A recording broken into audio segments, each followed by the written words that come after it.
Bapak-bapak dan ibu-ibu, saudara-saudara, para pemuda-pemudi, juga adik-adik kecil yang saya sayangi dalam Tuhan Yesus Kristus, Tuhan kita.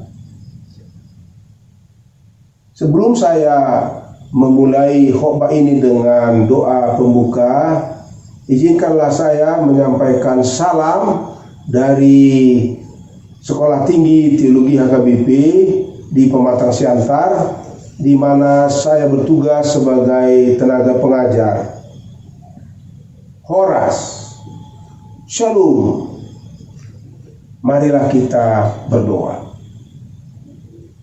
Damai sejahtera Allah yang melampaui segala akal pikiran, kiranya menyertai hati dan pikiran saudara-saudaraku di dalam Kristus Yesus Tuhan kita. Amin.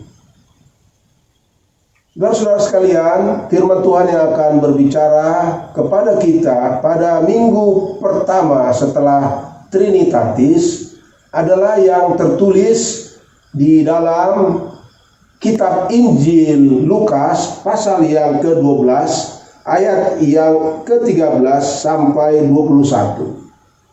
Demikianlah bunyinya. Seorang dari orang banyak itu berkata kepada Yesus, "Guru, katakanlah kepada saudaraku supaya ia berbagi warisan dengan aku."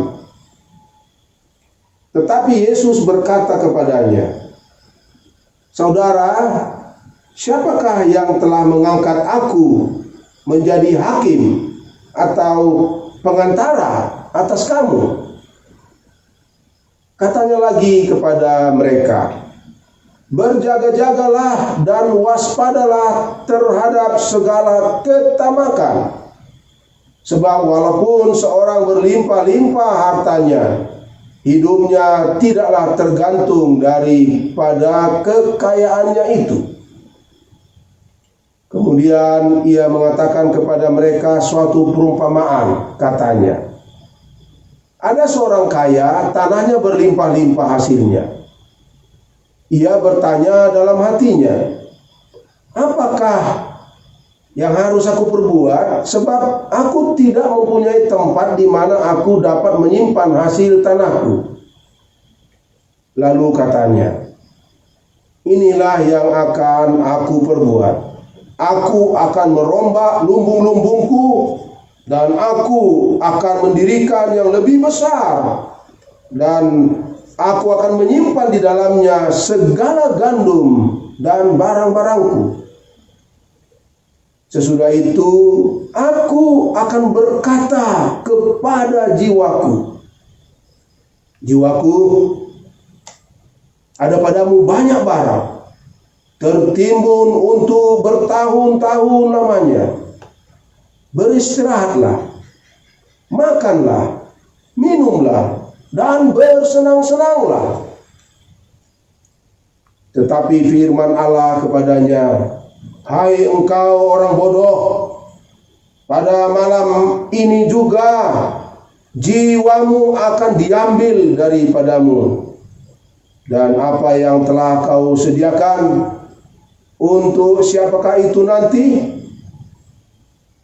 Demikianlah jadinya dengan orang yang mengumpulkan harta bagi dirinya sendiri, jikalau ia tidak kaya di hadapan Allah." Demikian firman Tuhan. Jauhilah keserakahan. Lukas 12 ayat 13 sampai 21. Saudara-saudaraku terkasih, pada tahun 2009 di Jerman terbit sebuah buku yang ditulis oleh Horst W. Opasowski berjudul Wohlstand Neu Denken, Wie die nächste Generation leben wird. Dalam bahasa Indonesia kurang lebih bunyinya seperti ini: memikirkan kembali kemakmuran, bagaimana generasi selanjutnya hidup.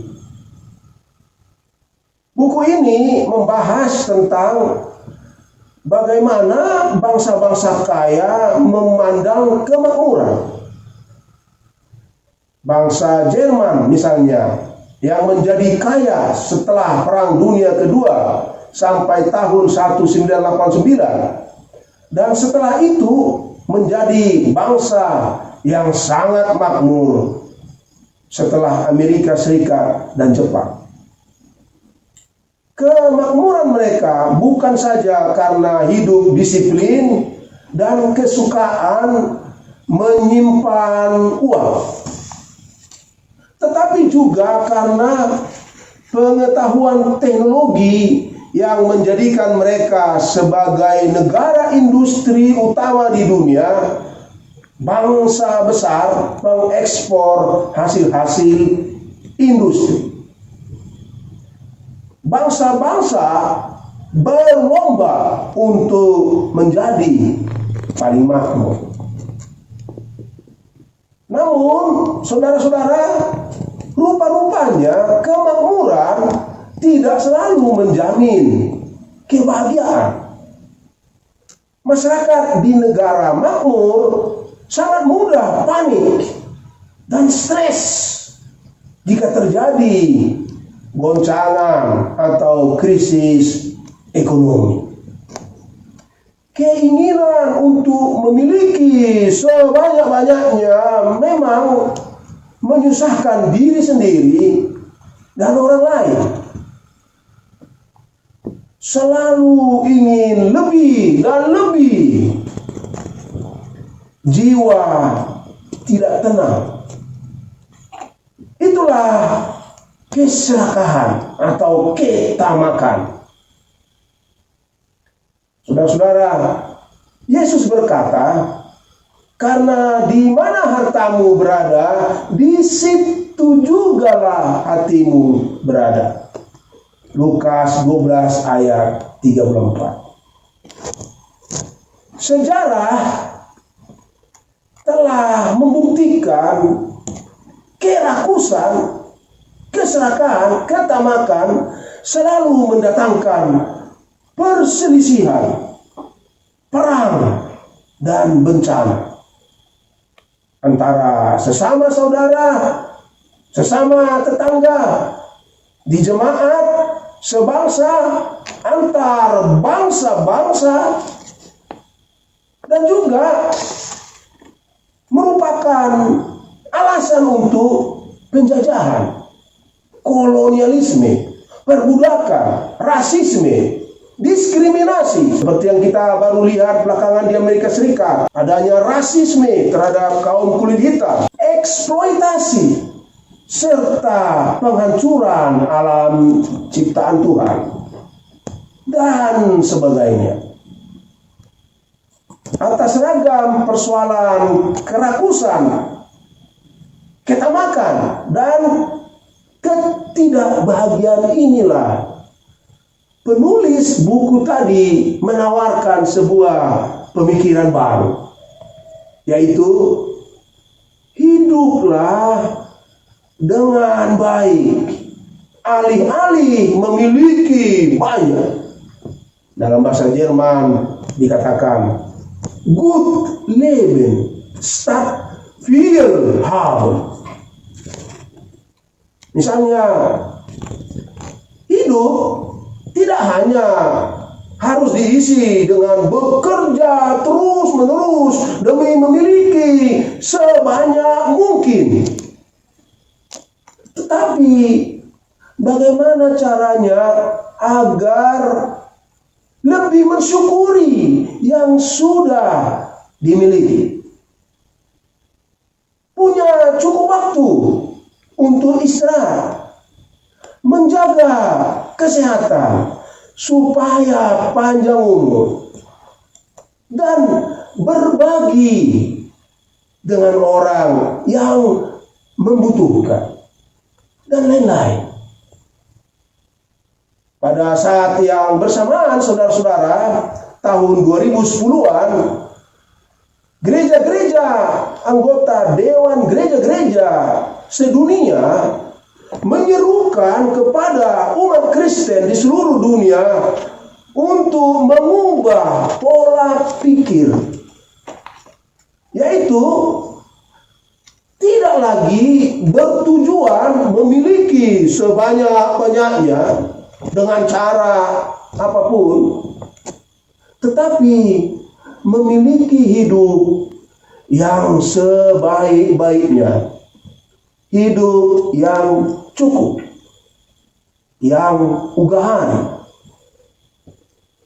Itulah yang disuarakan Tuhan Yesus pada hari ini, minggu pertama setelah Trinitatis pada kita masing-masing, lewat Injil Lukas 12 ayat 13 sampai 21, yaitu agar tujuan hidup kita bukan lagi memiliki sebanyak-banyaknya.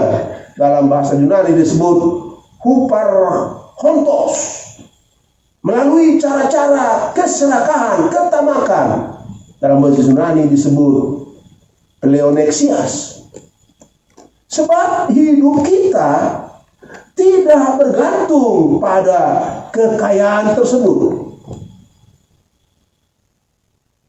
Saudara-saudara, secara keras Yesus mengingatkan kita melalui perumpamaan seorang yang kaya raya yang mengumpul dari hasil tanah yang berlimpah, dan saudara-saudara perhatikan, yang menggantungkan hidupnya, rohnya, jiwanya, tubuhnya, perasaannya kepada kekayaannya tersebut. Bagi Tuhan itu merupakan kebodohan dan kejahatan. Hidupnya pun dihentikan Tuhan. Saudara-saudara sekalian, hendaklah kita peka untuk mendengar dan memahami firman Tuhan hari ini. Mereka yang hidup dalam keserakahan sampai hari ini, mari bertobatlah. Jangan sampai Tuhan bertindak.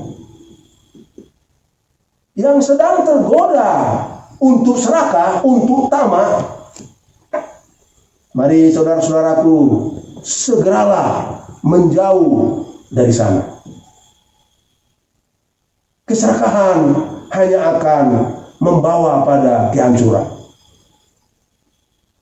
Roh Kudus memampukan kita menjalani hidup yang ugahari dan yang saling berbagi, terutama di masa pandemi ini yang kita tahu akan masih lama bersama dengan kita. Sebab apa? Sebab kita orang-orang yang percaya, para pengikut Yesus, bukan lagi manusia lama yang rakus, melainkan kita adalah manusia baru yang hidup dengan baik. Marilah saudara-saudaraku, bersama Roh Tuhan hidup dalam kekayaan di hadapan Allah, dan berbagilah. Sebab berbagi adalah kekayaan. Kiranya Tuhan menolong kita mengamalkan firman-Nya agar kita terberkati dalam hidup kita seharian. Amin. Marilah kita berdoa. Ya Tuhan Allah Tritunggal, yang kami agungkan dan kami muliakan, luar biasa firman-Mu memanggil kami pada hari ini, minggu pertama setelah Trinitatis, agar kami memeriksa diri kami masing-masing. Apakah kami masih hidup sebagai manusia lama yaitu yang tujuannya dalam hidup ini sejak di kandungan ibunda hingga ke liang kubur adalah untuk mengumpul harta sebanyak-banyaknya lewat cara kerakusan, ketamakan, keserakahan, dan malah sampai menggantungkan tubuh, roh, jiwa, dan perasaannya pada harta yang banyak itu. Atau Tuhan sebaliknya, kami sudah hidup sebagai manusia baru yang oleh pimpinan roh-Mu hidup dengan baik, menjadi kaya di hadapan-Mu dengan memiliki waktu beristirahat, dengan menjaga kesehatan kami agar dapat hidup di dunia ini lebih lama, lebih bahagia, agar suka berbagi untuk kawan-kawan kami sesama yang berkebutuhan tanpa pembeda-bedaan. Ya Tuhan, kami memeriksa hati kami masing-masing. Jika kami masih hidup sebagai manusia lama, Engkau memanggil kami untuk bertobat. Jika kami tengah menghadapi godaan untuk mengikuti kehendak manusia lama, yaitu mengumpul kekayaan sebanyak-banyaknya dengan keserakahan, agar Engkau ya Tuhan menguatkan kami menjauhinya. Jika kami sedang memandang ke depan, hendak membangun kehidupan kami, agar kami meletakkan prinsip akan pentingnya menjauhi kerakusan, keserakahan, ketamakan di dalam hidup kami. Secara khusus sebagai rakyat dari negara Indonesia yang sedang membangun negeri kami menjadi negara maju ya Tuhan. Pakailah kami menjadi alat-alat-Mu dimanapun kami berada, alat-Mu yang baik untuk mengajarkan dan menghidupi sejak di rumah kami masing-masing, agar bangsa kami tidak mengulangi kesalahan-kesalahan bangsa-bangsa yang sudah lebih dahulu maju dari kami, yaitu bangsa yang mengumpul sebanyak-banyaknya hanya untuk kepentingan sendiri, melainkan kami menjadi bangsa yang mendengar kehendak-Mu, yang menjadi kaya di hadapan-Mu, yang suka berbagi, bangsa yang menolak perbudakan, bangsa yang menolak penjajahan, diskriminasi, rasisme, dan yang lainnya yang melawan kehendak-Mu. Ya Tuhan, biarlah kami menjadi bangsa yang hidup dengan baik, yang berusaha sehat, punya waktu istirahat, dan suka memberi pada yang berkebutuhan. Bukan secara musiman saja, tetapi tersistem. Menjadi bangsa yang nyata peduli membantu setiap anak-anak bangsa yang terpuruk, yang terkapar, yang terpapar. Menjadi bangsa yang adil, damai, dan sejahtera. Kuatkan kami, anak-anak-Mu di dalam gereja-gereja-Mu di seluruh negeri Indonesia Raya. Bantu juga kami bersama komponen-komponen bangsa lainnya untuk membangun Indonesia yang memiliki hidup yang baik, sesuai dengan firman-Mu yang kami dengar hari ini. Terima kasih Tuhan, kuatkan kami memperjuangkannya di negeri kami tercinta, Indonesia Raya. Kami sampaikan doa ini di dalam nama Tuhan Yesus Kristus, Tuhan dan Juru Selamat kami.